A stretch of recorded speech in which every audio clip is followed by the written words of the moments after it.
Hey everyone, and welcome to today's tutorial on Lightroom CC Classic. Today we're going to go over the basic setups. You're going to learn how to use contrast, the main settings, which will get you going onwards to more complicated settings later. So I think we just jump right into it. We start here with a trial photo. From the start you can see that there are no shadows clipping or highlights, which is very good. It means that we have all the information in the picture. But as we can see, the overall subject here, meaning me and the bridge here in the house in the background, they are a little bit too dark. So the main thing we do is we raise what we call exposure, which is the light intensity, to around there. And yeah, I think the contrast was good from the get-go, so that we don't want to do too much about that. And then we come to something called highlights. Highlights is of course the most brightest part of your picture, and yeah, they become a little too bright because we raised the exposure. Therefore we are going to lower it a little bit, and we can raise the shadows.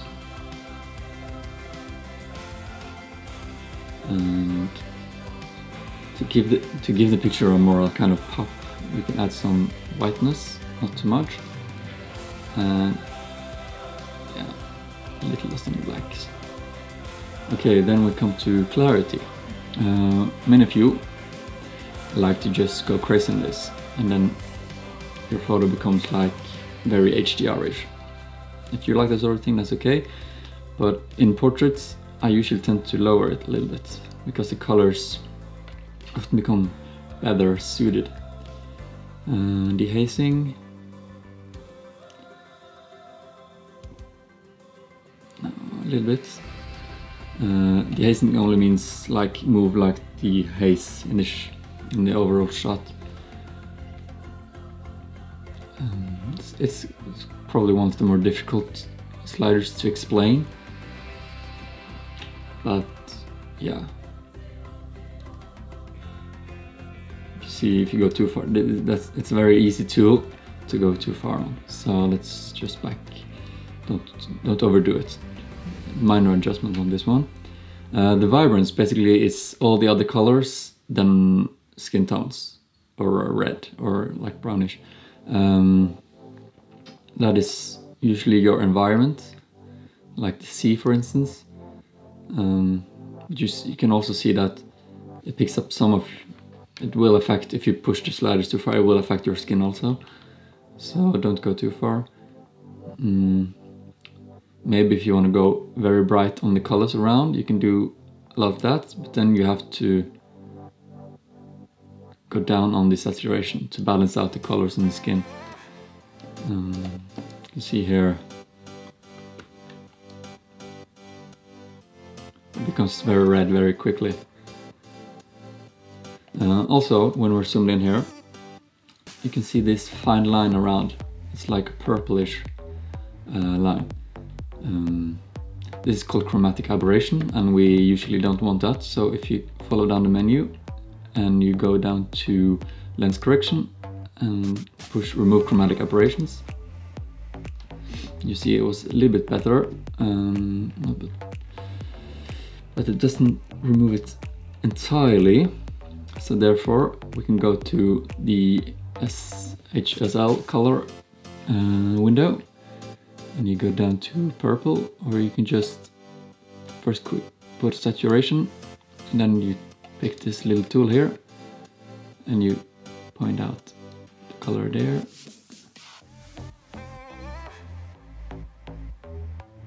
But then we have a problem. It was a bit of red in there also. But you can see that the magenta color is affected also, and that's the one we want to get rid of. So if you just reset that to 0, and then we take magenta all the way down. So now there is not too much of this chromatic aberration going on here. Yeah. Also on the top here of the color we can choose black and white, which of course removes chromatic aberration also, but I think we want some color in this.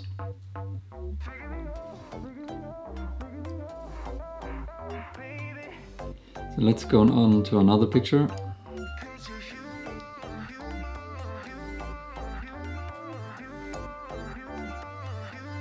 Here you can see me on a small man-made cliff above a water in Mallorca. Yeah. This is a very challenging photo. First of all, I'm very bright. You can see a little bit of clipping, I think. Yeah, you can push the exposure too far before it starts clipping. You can see that with the red marks. You can turn this on and off with this thing.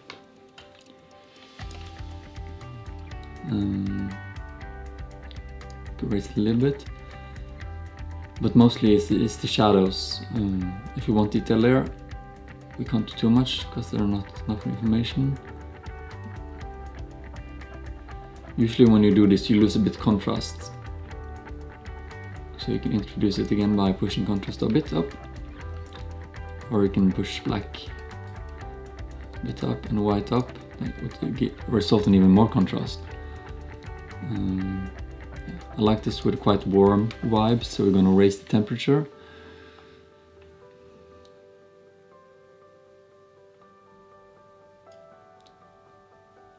And maybe introduce a little bit of tint, purple paint tint. I'm going to lower the clarity a little bit.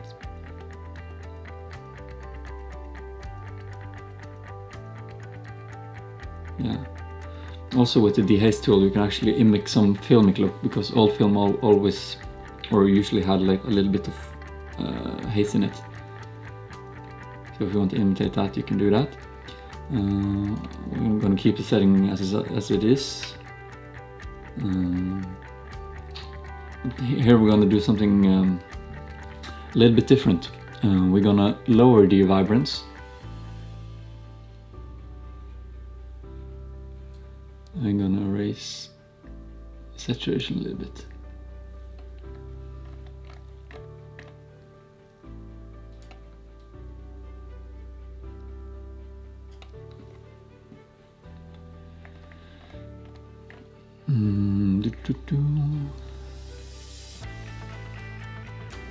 Yeah. And that was the first lesson in basic adjustments in Lightroom. Hope you enjoyed it. Watch, the series will continue and you will be able to learn all the features of Lightroom basically through this tutorial. So I hope you see you soon.